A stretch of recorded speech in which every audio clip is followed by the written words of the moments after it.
That's when you're like, absolutely, and you go like 12 emails with.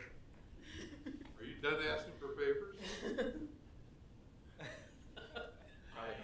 All right, it's 7 o'clock in Gardner, Kansas. Call the meeting to order. Please rise and join me for the Pledge of Allegiance. Pledge allegiance to the flag of the United States of America and to the republic for which it stands, one nation, under God, indivisible, with liberty and justice for all. Good evening, everyone. Got kind of a full crowd here. It's good to see some people. All right, we have several presentations, and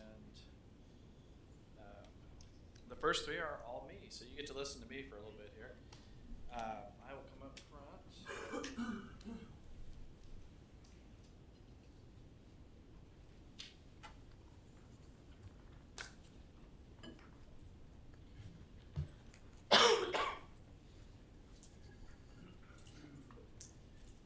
All right. Our first proclamation is for Vietnam War Veterans Day. And whereas more than 3 million servicemen and women served in the Vietnam War between 1964 and 1975 and represent a generation who exemplified the very meaning of courage, bravery, honor, and sacrifice. And whereas on March 29, 1973, the last American troops were withdrawn from the battlefields of South Vietnam, thus ending one of the longest conflicts in our nation's history. And whereas more than 4,000 members of the Kansas National Guard were mobilized for the Vietnam War. And whereas in the quarter century since its unveiling, the Vietnam Memorial has eternal tribute to the more than 58,000 U.S. service members who made the ultimate sacrifice in combat or remain missing to this day. And whereas of the names listed on the Vietnam Memorial Wall, 627 are from the state of Kansas. And whereas Vietnam Veterans Day is an opportunity to honor the heroic accomplishments of service members who gave their lives and all those who served our country during the Vietnam conflict. Now therefore be it resolved that I, Todd Winters, Mayor of the City of Gardner, Kansas, do hereby proclaim March 29, 2024 be designated Vietnam War Veterans Day. And I encourage all citizens to participate in associated events that honor Vietnam veterans on this day. And I believe there's a Vietnam Veterans ceremony that will be on the 29th as well at the Gardner Grange Hall. And I will be planning to attend, and it looks like it's going to be a really nice event. And then our next proclamation is for First Responder Wellness Week. And whereas first responders, including law enforcement officers, firefighters, emergency medical services personnel, 911 dispatchers, correctional officers, and members of other organizations in the public safety sector come together to protect and aid our community in the event of an emergency. And whereas first responders risk their life and safety every day in the performance of their duties to protect our citizens, and whereas first responders are tasked with handling dangerous and complicated situations, and whereas nationwide law enforcement officers go through an average of 188 critical incidents throughout the course of their career, and whereas first responders often experience stress that has real physical impacts, including cardiac issues, diabetes, obesity, and sleep issues. And whereas first responders are up to 25.6 times higher risk for developing post-traumatic stress disorder when compared to individuals without such experiences. And whereas first responder wellness includes management of issues including, but not limited to, fitness, nutrition, fatigue, anger management, post-traumatic stress, and loss. And whereas we recognize the integral role first responders play in our communities and the benefits derived from their hard work, commitment, sacrifice, and unhesitating dedication. And whereas research shows that fostering strong wellness culture inside first responder agencies enhances relations with the communities they serve. Now therefore be it resolved that I, Todd Winters, Mayor of the City of Gardner, Kansas, do hereby proclaim March 25th through the 29th, 2024 be designated First Responder Wellness Week. So I know we've got some first responders here and several in the audience. Thank you so much for everything you do. Appreciate it.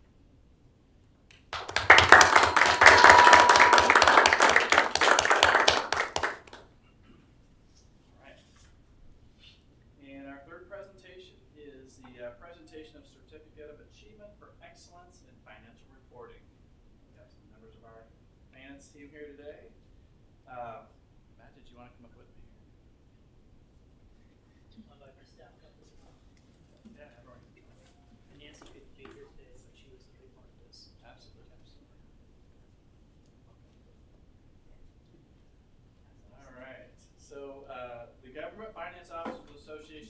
United States and Canada, GFOA, has awarded the Certificate of Achievement for Excellence in Financial Reporting to the City of Gardner for its annual comprehensive financial report for the fiscal year ended December 31st, 2022. The Certificate of Achievement is the highest form of recognition in the area of governmental accounting and financial reporting, and its attainment represents a significant accomplishment by a government and its management.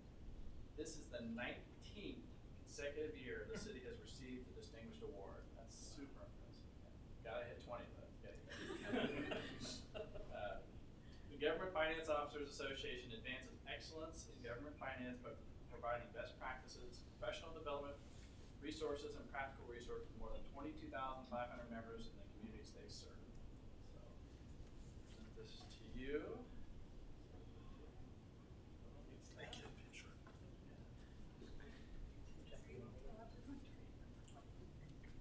Danika's orders.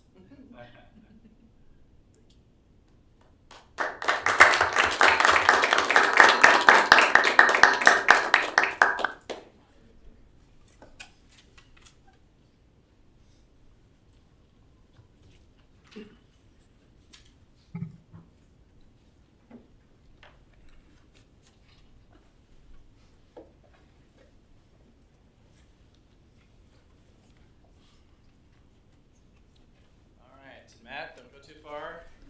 Right back up there. Our fourth presentation, final presentation, is the presentation of the 2023 end of the year financial report. Matt Wolf.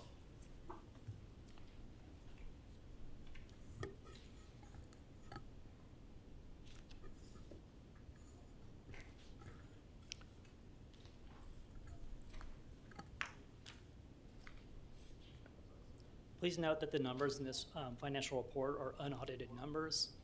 Audited numbers will be available in June.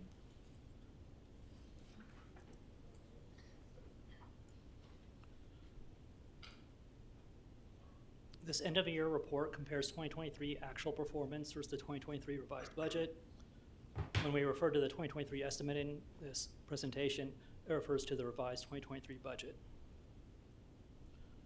In the general fund, revenues were unfavorable to estimate by 2% or $365,000. Expenditures were favorable to estimate by 3.1% or $592,000. Our ending fund balance decreased from 54% of expenditures in 2022 to 45% in 2023. This slide kind of breaks down our different major revenue categories. A couple I want to highlight are basically the sales tax collections did not meet expectations in 2023. Historically, we've used very conservative revenue projections. From 2020 through 2022, the city's sales and use tax collections greatly outperformed expectations, leading to growth in general fund balance. We slightly increased our revenue assumptions in 2023 because of a 3-strong year growth trend from the preceding years. Unfortunately, that's the year that sales and use tax kind of plateaued. Building permit revenues, which started very slow in 2023, picked up in the third and fourth quarters. They outperformed budget by nearly 15%. Investment earnings outperformed budget by 29%. Miscellaneous revenues surpassed expectations by nearly 17%, or 17.5%, or $200,000, primarily due to funding agreement deposits from developers.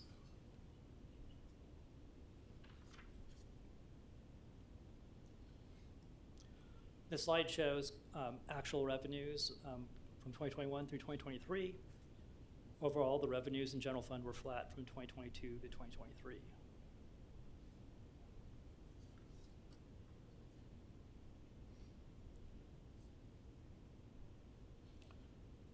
On the expenditure side, we had a favorable variance of 3.1%, or $592,000.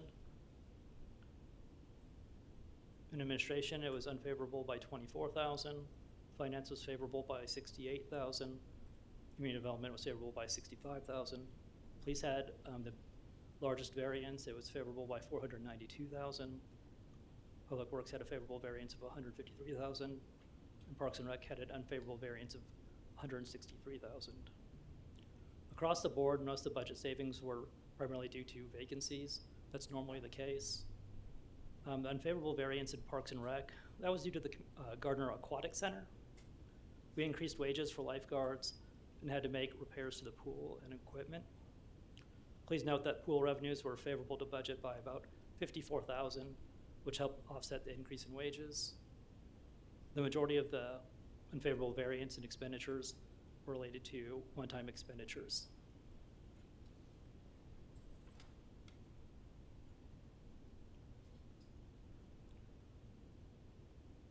In 2022 and 2023, we had included large one-time transfers to capital improvement reserve fund for capital projects.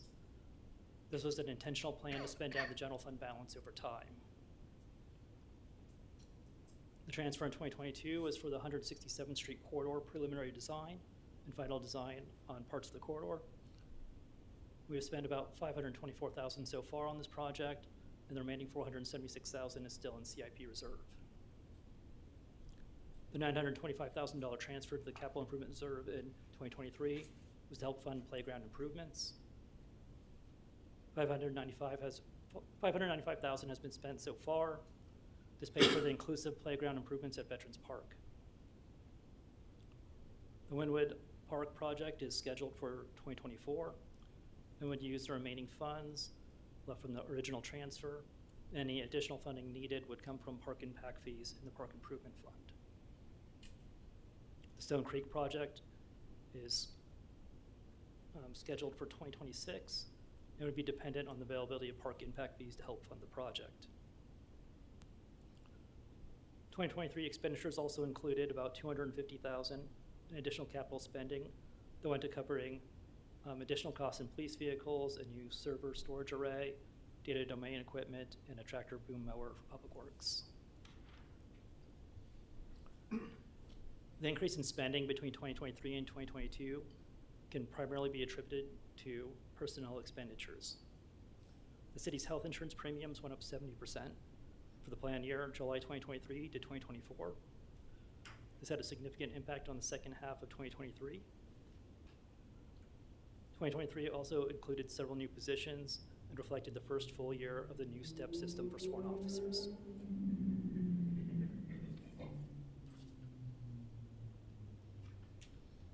In 2023, there was a planned budgeted shortfall of $670,000. That was part of our intentional plan to spend down fund balance over time. We actually ended up with a budget shortfall of $443,000. The general fund ending balance is approximately $225,000 higher than we originally expected.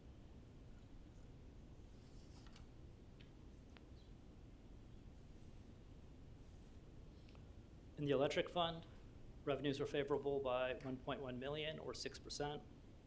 Expenses were favorable by $3.6 million or about 15.7%.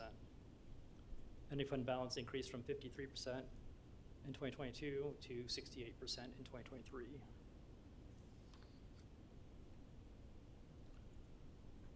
If we break down the expenses, the variance is mostly due to insurance, which was $500,000 more expensive than we expected. Electric wholesale purchases were about $1.2 million of the variance. Commodities were $300,000 of the variance, and capital expenses were $5.6 million. The commodities were unfavorable due to increasing costs of materials and components. Wholesale electric purchases have just fluctuated over the past 4 years. In 2023, we had about $9.6 million budgeted for this line item. It came in at 10.8. The large favorable variance in capital expenses is primarily due to construction contracts for the new utilities building and substation 4 shifting years.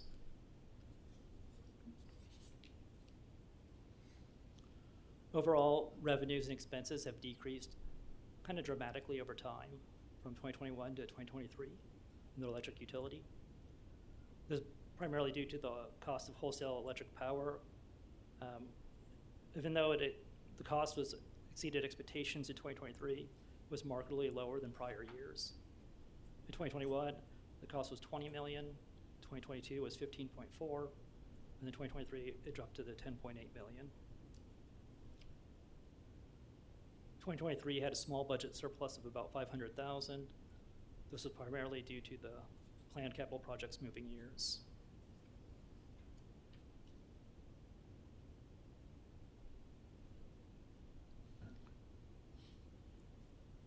We had planned for a budget shortfall of about $4.2 million in the electric fund. That was expected due to utilizing cash for capital projects. Utilities building and substation 4 have gone up considerably in cost. We are now considering debt financing for these projects. This has led to the electric fund temporarily keeping its large fund balance. Planned capital projects and future debt service will lower this fund balance over time.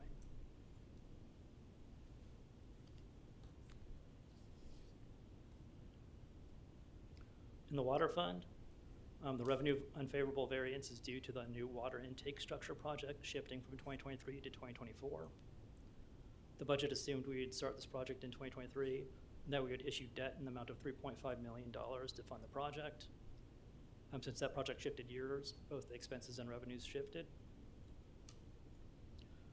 Other capital projects that shifted included the new utilities building and the design of a new water transmission line.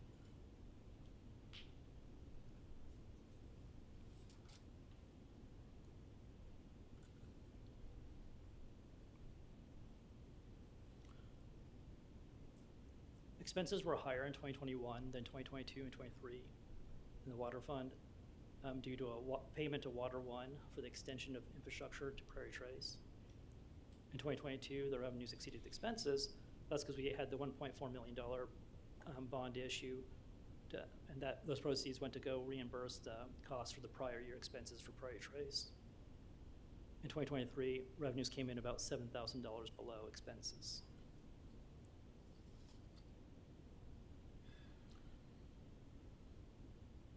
So the fund balance in the water fund still remains strong. It basically stayed at $3.8 million. This is kind of inflated because we were planning to spend it down to about 1.3, but several capital projects shifted years. But we expect this fund balance to basically decrease over time as we do those capital projects and pay debt service.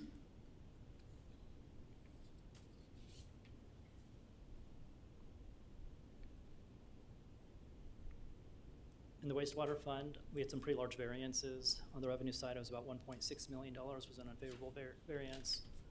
Expenses was about $7.2 million favorable. The revenue unfavorable variance is due to the Wynwood Park Relief Sewer project shifting from 2023 to 2024. The budget assumed the construction contract would be executed in 2023, and that we would issue debt in the amount of $2.7 million to fund the project. Helping offset this delay in revenue, we had system development fee collections come in at $1.1 million, far exceeding the budget estimate of about $447,000. This was due to strong development activity in third and fourth quarters. If we exclude the delay in debt proceeds from consideration, there was a strong revenue performance in the wastewater utility. The favorable variance in expenses is primarily due to capital project shifting years. This includes the Wynwood Park Relief Sewer project, utilities building.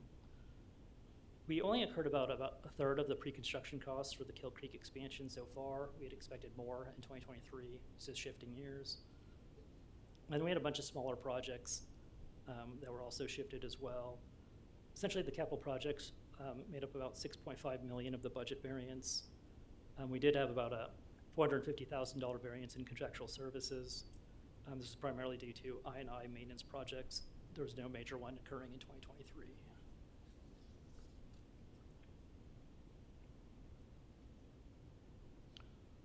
In 2021, the expenses were higher than revenues, primarily due to the timing issue of Prairie Trace sewer project.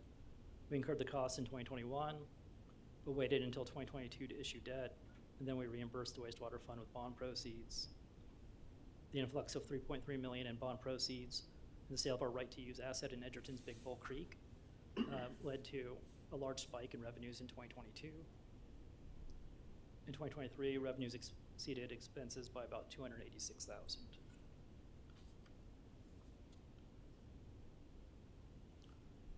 So similar to the other two utility funds, we had a plan to spend down in the wastewater fund. We were planning to basically use cash to fund some of the projects outright, and then also temporarily fund designs for large construction projects. Since these project costs shifted years, We still have a pretty large fund balance in wastewater fund. We expect that to be spent down over time, primarily due to future debt service and capital projects.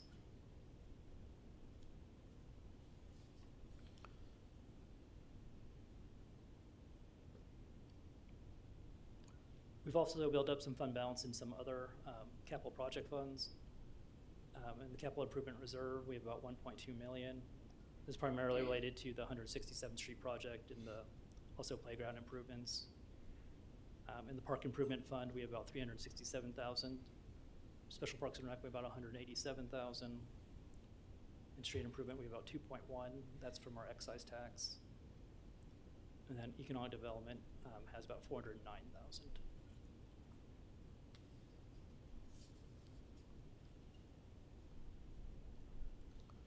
Quick recap is general fund balance is above our 30% target at 45%.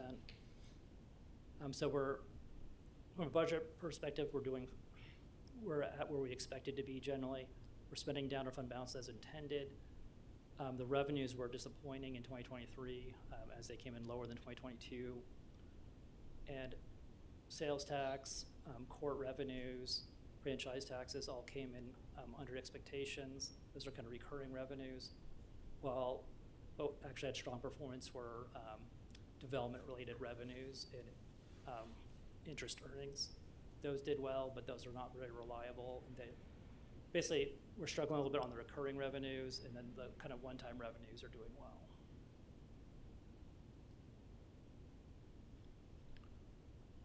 The electric fund balance is strong at 68%, water is strong at 48%, wastewater fund balance is strong at 129%, but each of those utilities has a large fund balance, mostly due to the timing of capital projects, and we intentionally built them up over time in order to absorb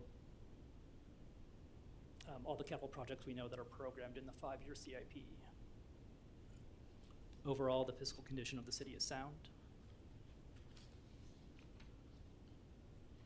Next up on the budget calendar is outside agency requests on April 15th, and also the presentation of the CIP.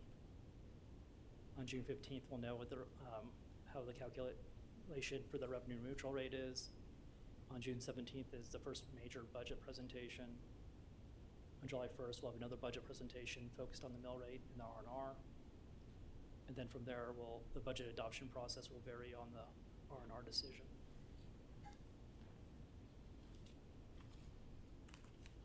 Any questions? Sure. Yes, we'll open it up to council questions, comments. Yes, okay. So, first of all, I appreciate the thoroughness of the presentation. It's always, you never fail to disappoint on that front, so I appreciate it. I know you give us the detailed numbers that back this up on a regular basis. So, the award-winning finance staff is doing their job in spades even after their latest award. So, appreciate that. A couple of things really quickly. We see a lot of deferral of projects. That's obviously due to the availability of debt financing, correct? Is that what we're looking at here? We were going to do things with cash, and now we're going to move that to debt. Is it because of the market, the way that the market is starting to look in terms of financing? It's partially due to debt financing. It's also, and Gon step in if there's other things to add. Mm-hmm. I think we've Supply had chain. some turnover in staffing also.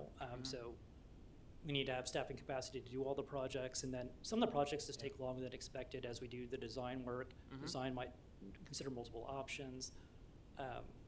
There's just a lot of factors that go into the timing of projects, and often we budget them with placeholders for like a year or spread over 2 years, but some of these large capital projects can take 3 years, maybe even longer.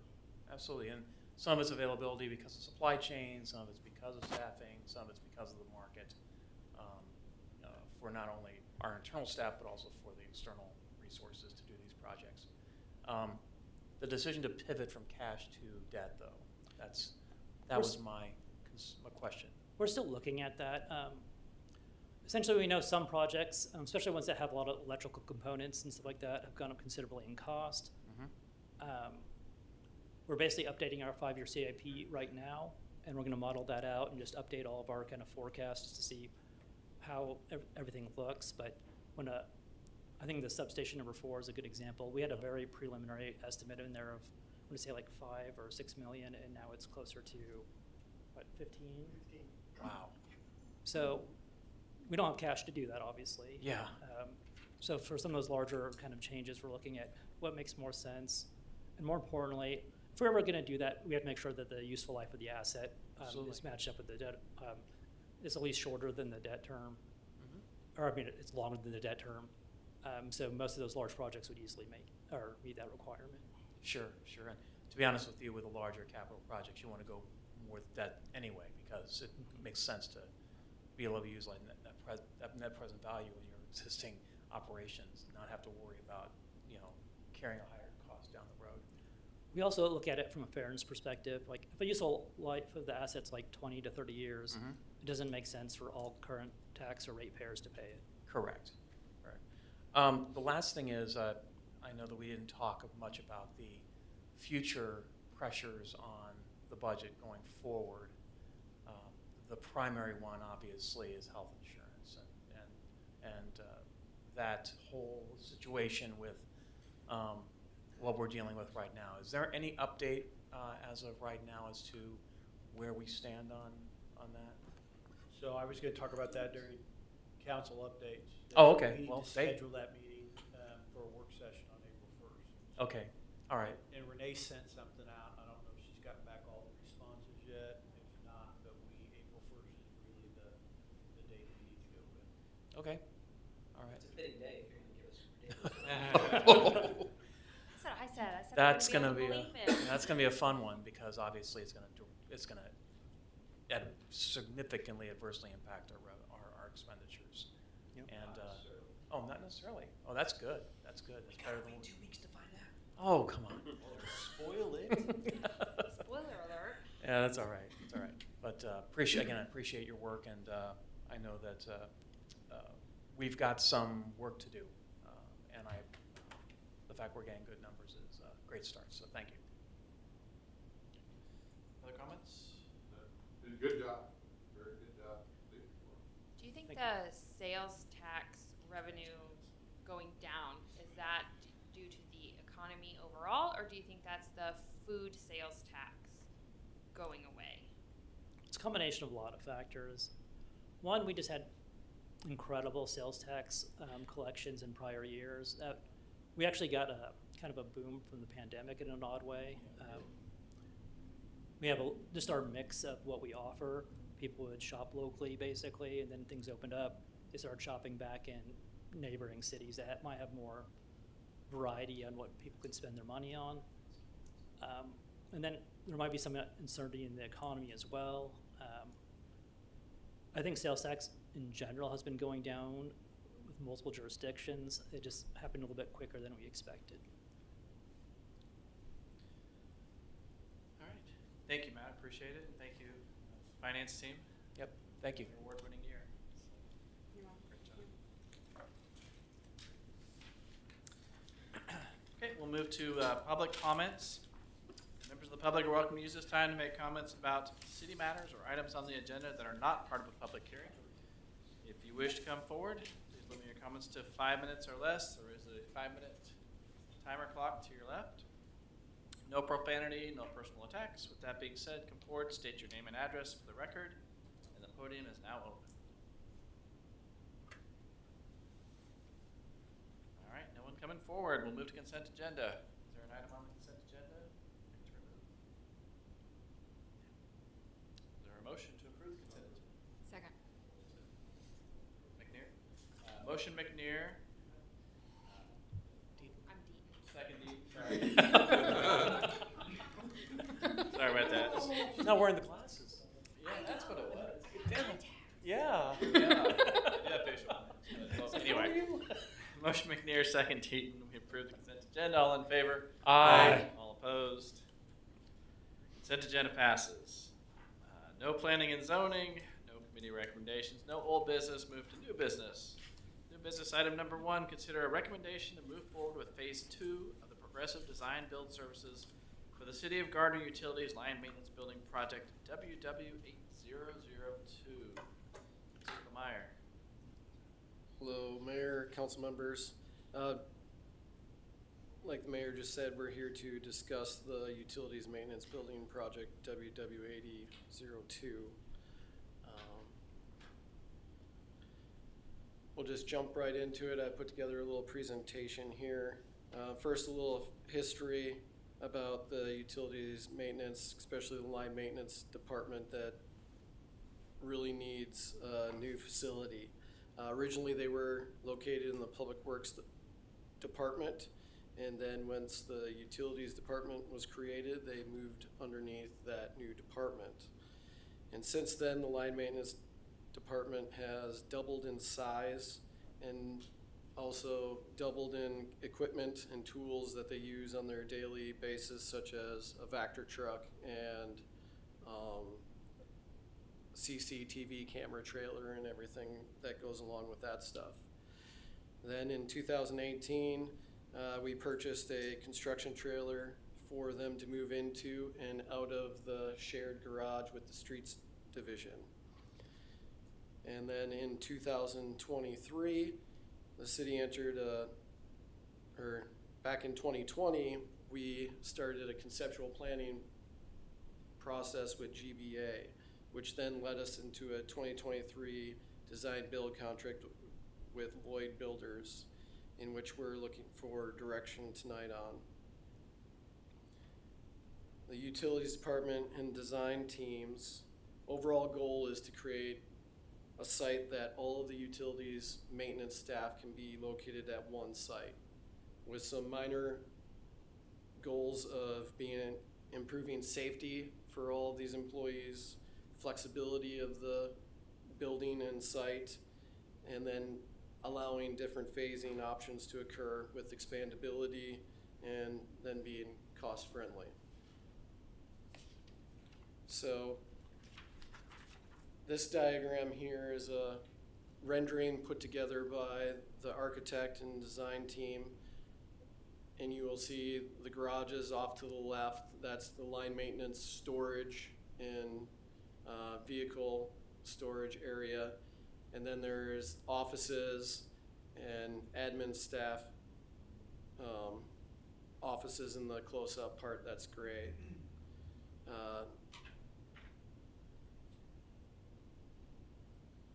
This is a little bit of a busy item, but it shows that there's the garage space to house our large vehicles and equipment, as well as parts storage. There is a show-up room for the line maintenance crew, which will also act as their lunchroom and everything room.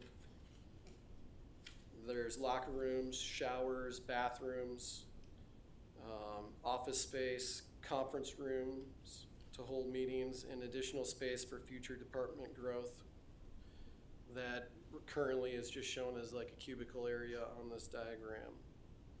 And this would be the option one of the cost that was provided of approximately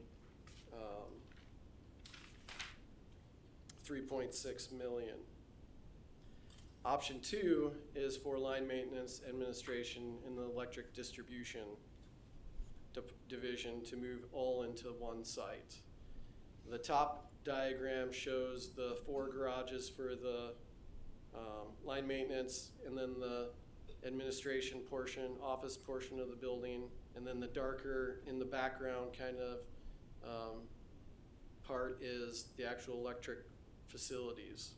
And in the bottom picture, you'll see the 3 garage doors and additional space that they have there for storage and vehicle equipment and parts storage.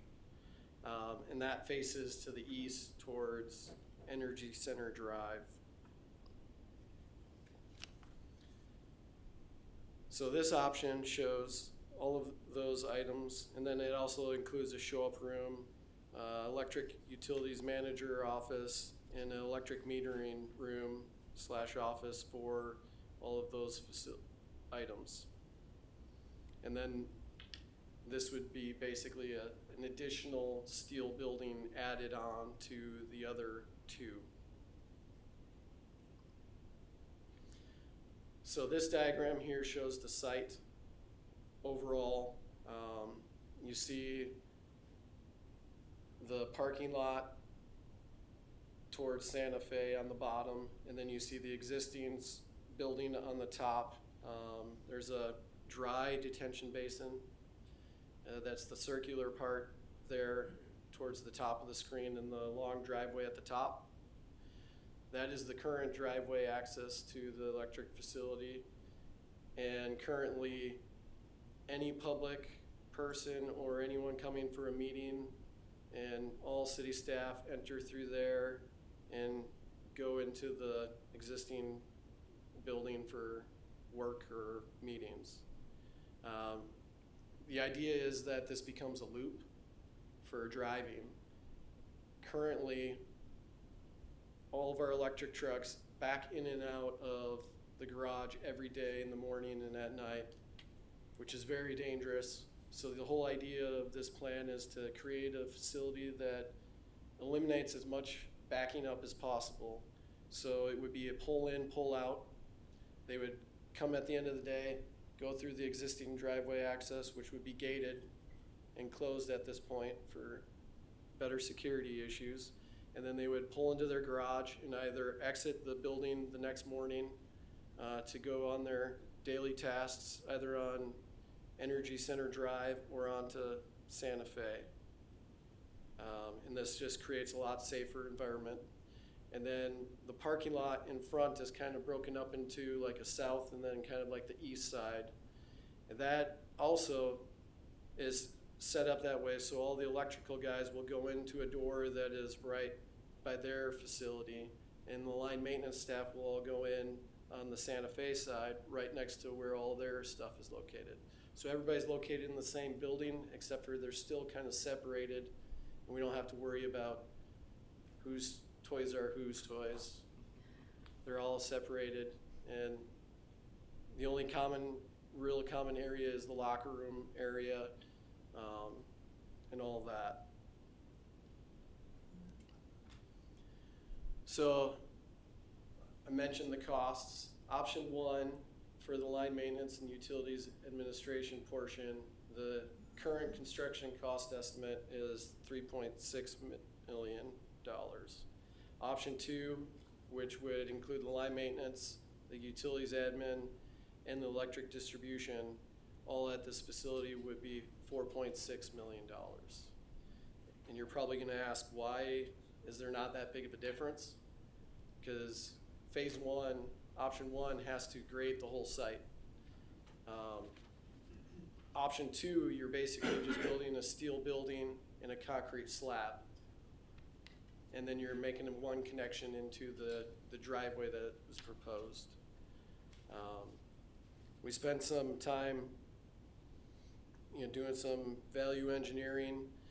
We could reduce option 1 by cutting out the electric side of the parking lot if that phase does not go on right away. That would only cut about $65,000 off though. But all of the utilities, the electric, the water, the sewer, all of that stuff is being designed for the whole project site, the whole future site development.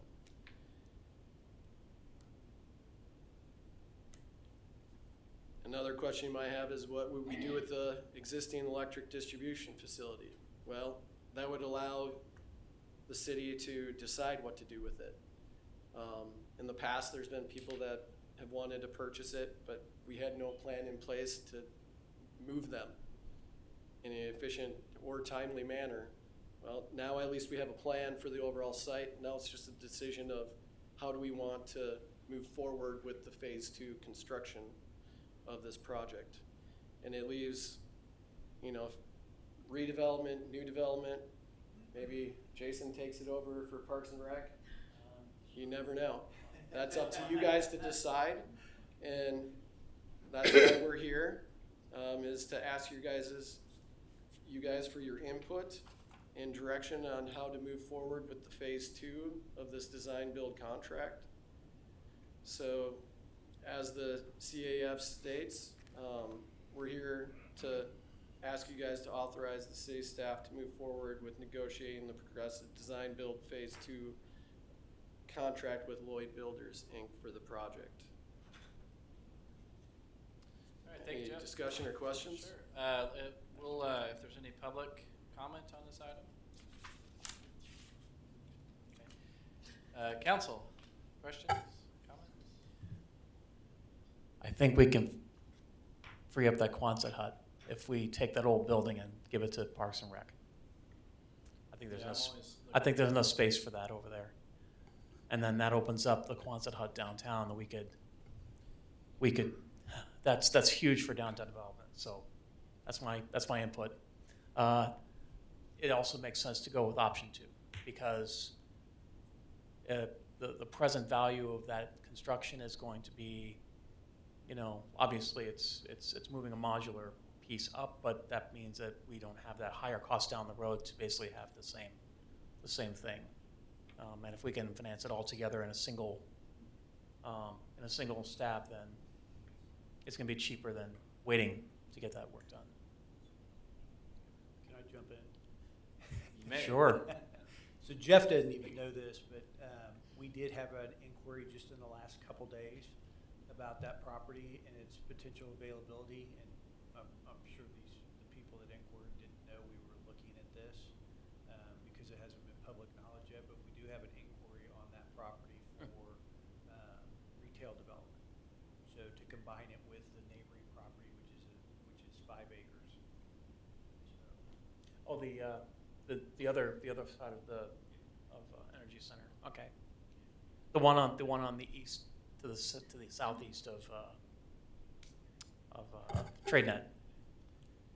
I think even with that, I mean, whether we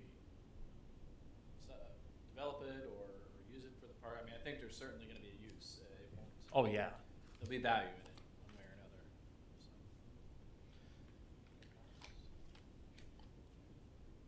I'm new to council, Jeff, so bear with me here. Do you see in option 1 versus option 2, a need to go for space beyond functionality beyond option 1? So for option 1 and option 2, we've created their show-up rooms for the electric and for the line maintenance departments to actually be able to add a whole additional crew of people into that room. So we've already factored in that kind of growth for what we project to be the next 15, 20 years. And then we also have an area that we've designated as just kind of open space or future cubicle space that we could expand into as well for both of those divisions, or kind of like the administration portion. Which of these 2 options serves your department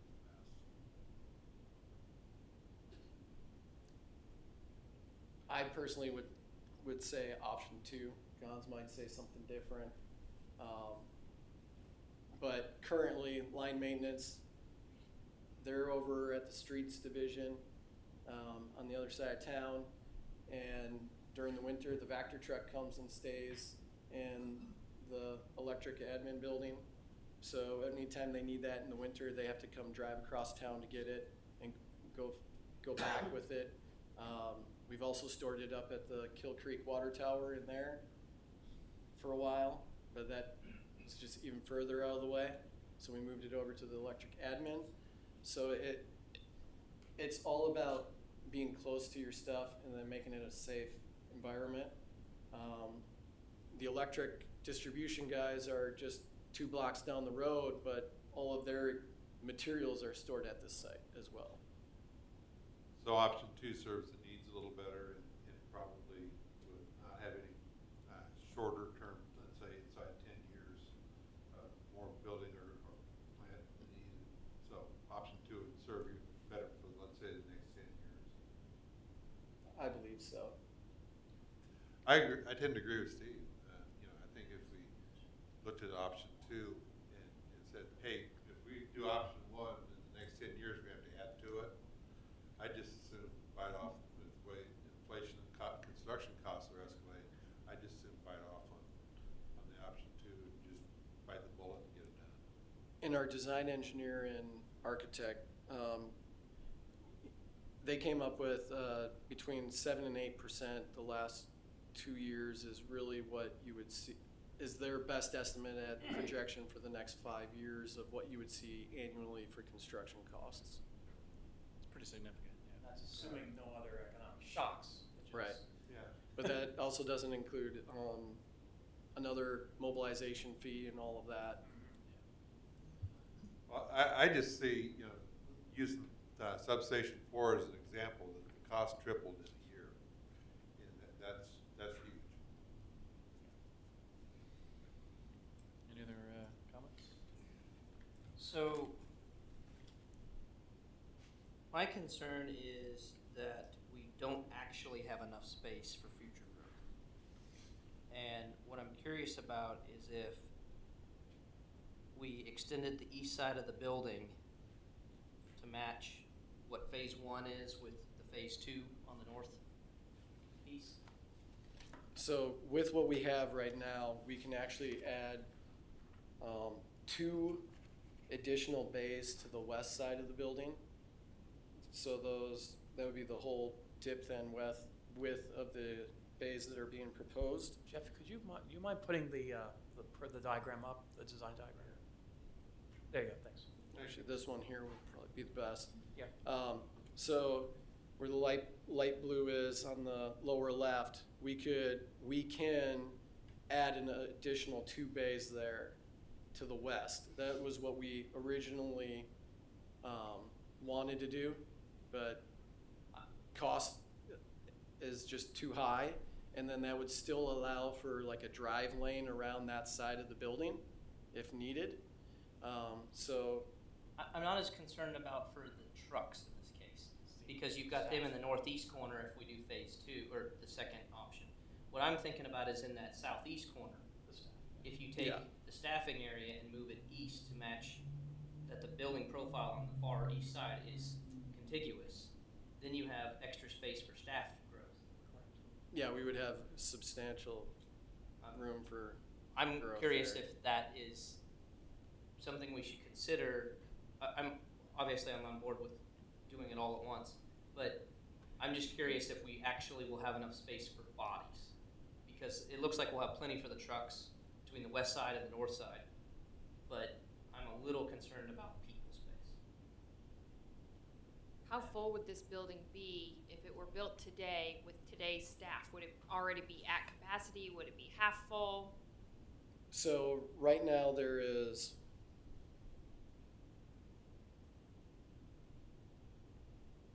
15 additional extra cubicle space in this facility.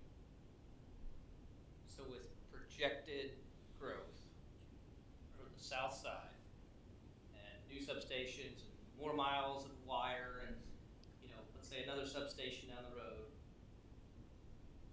is that enough people, Don, sir? Do you think in 15, 20 years we would need that extra space for staff?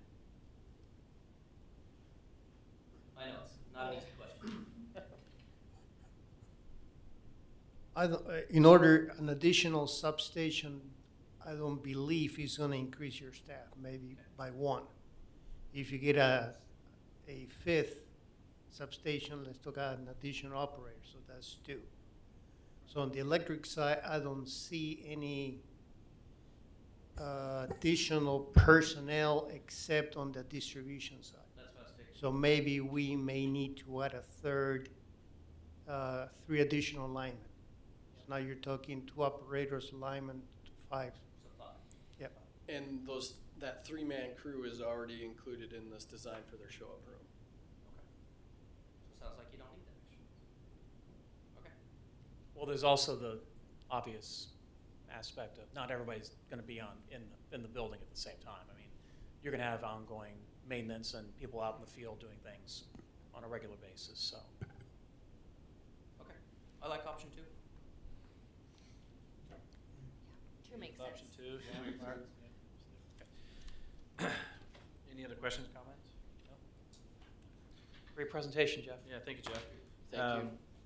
So do I hear a motion for new business item number 2? So moved. Second. Motion, Shoot, second, Deaton.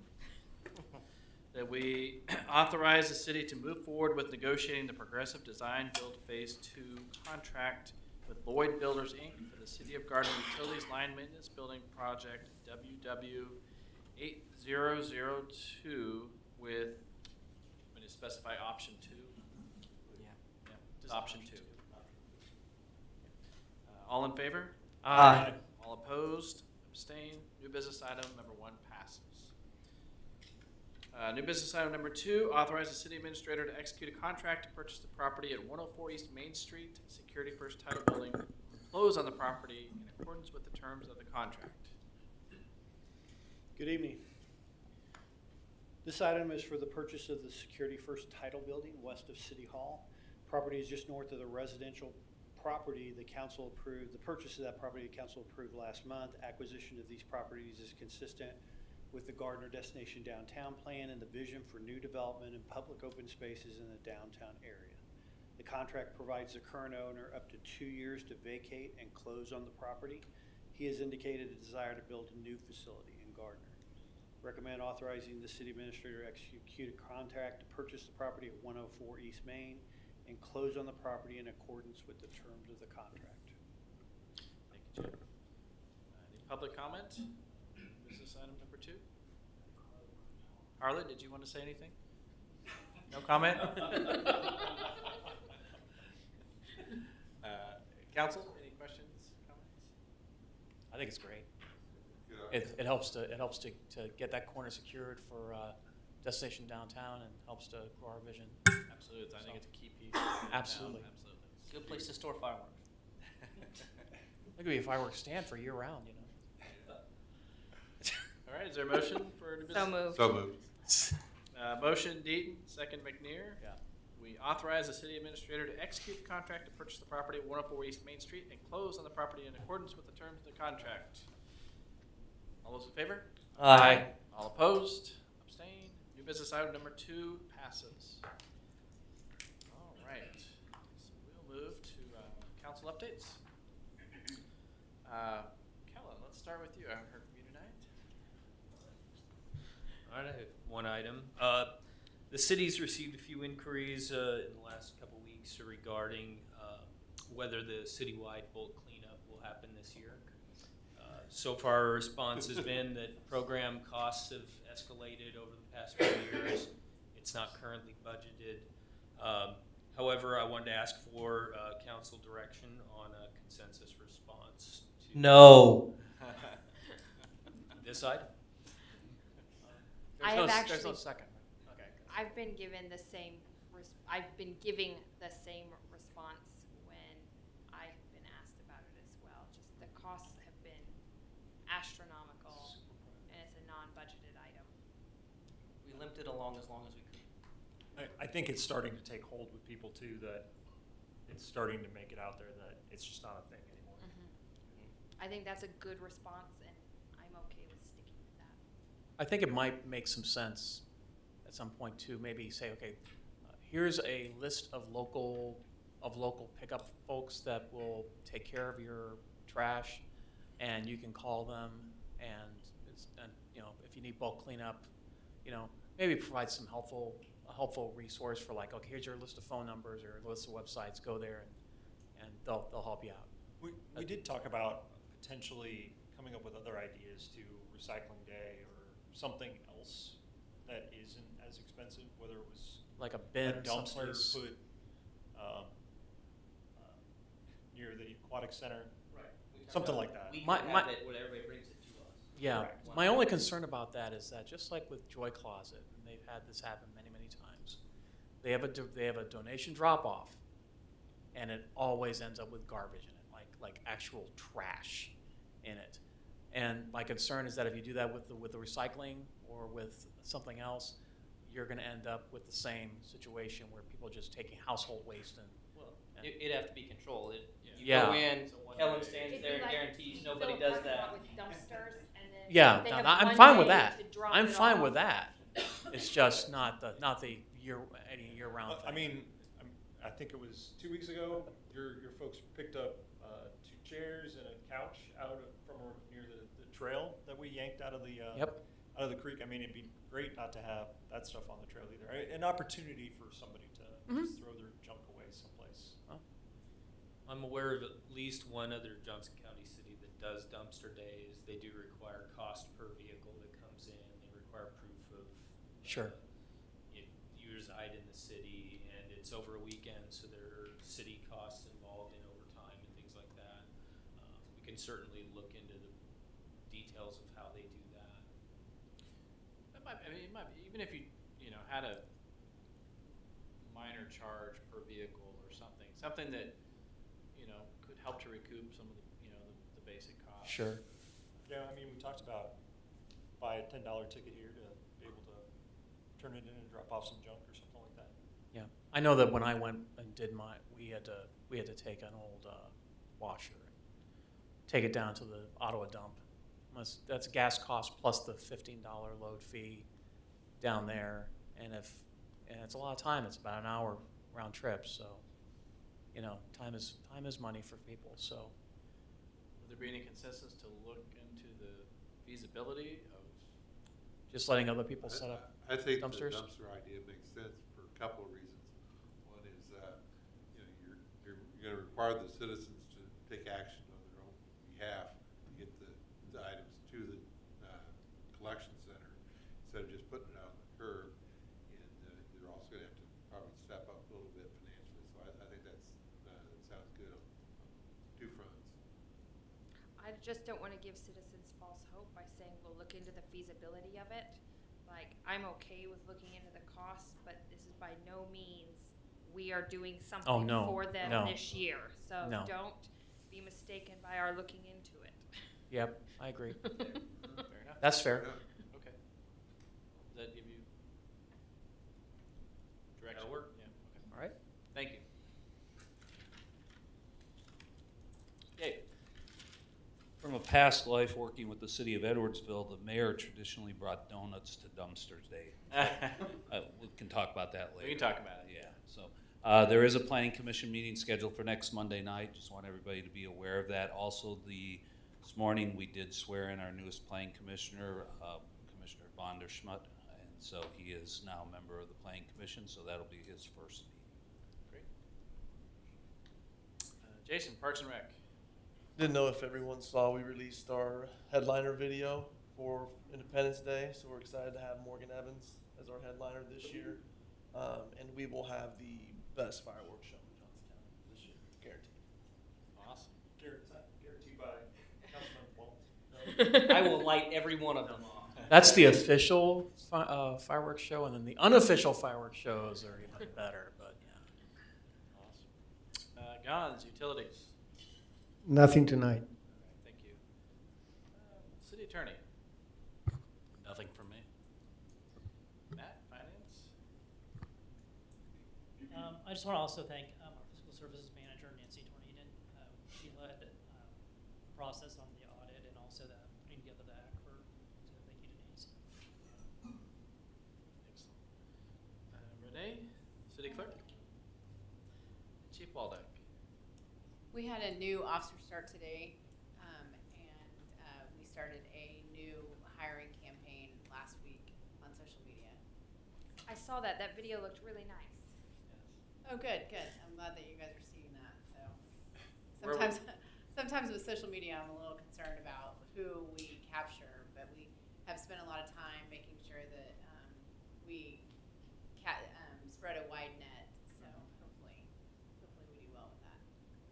Chief, where are we at staffing wise? How many are we looking to fill? Or? With the 2 new positions from last year, we are 6 down. 6 down. Wow. Feels like the harder we run, the behinder we get in some cases. But Thank you.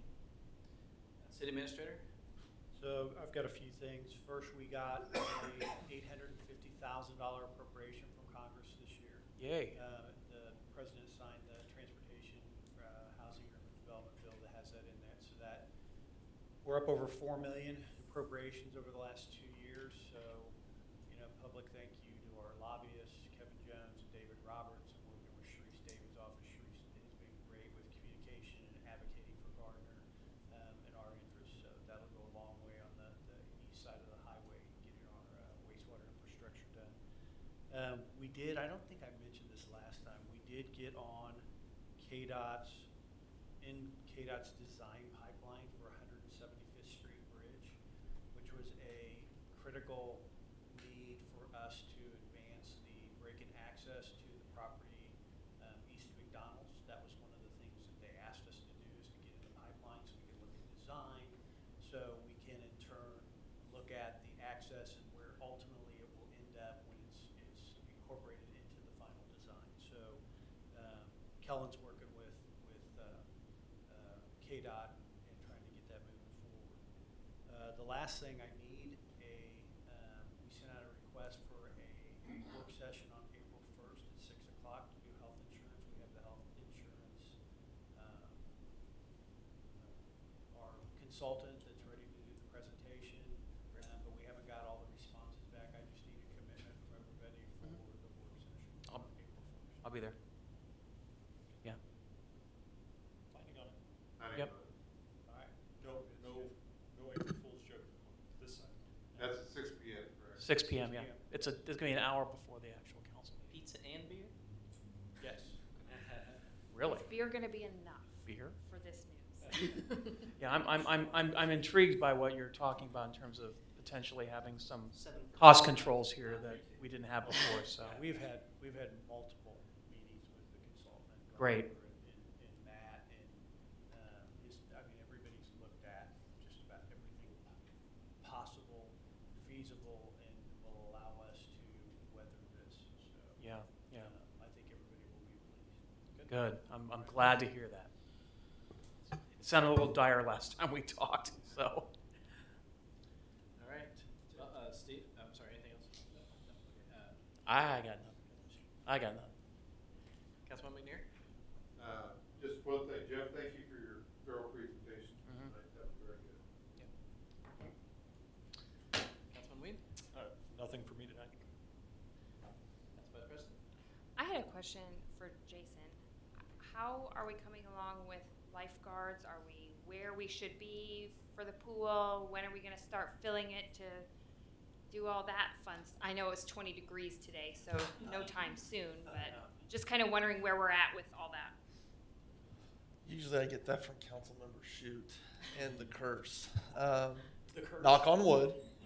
Lifeguards applications came in higher than we've seen since COVID.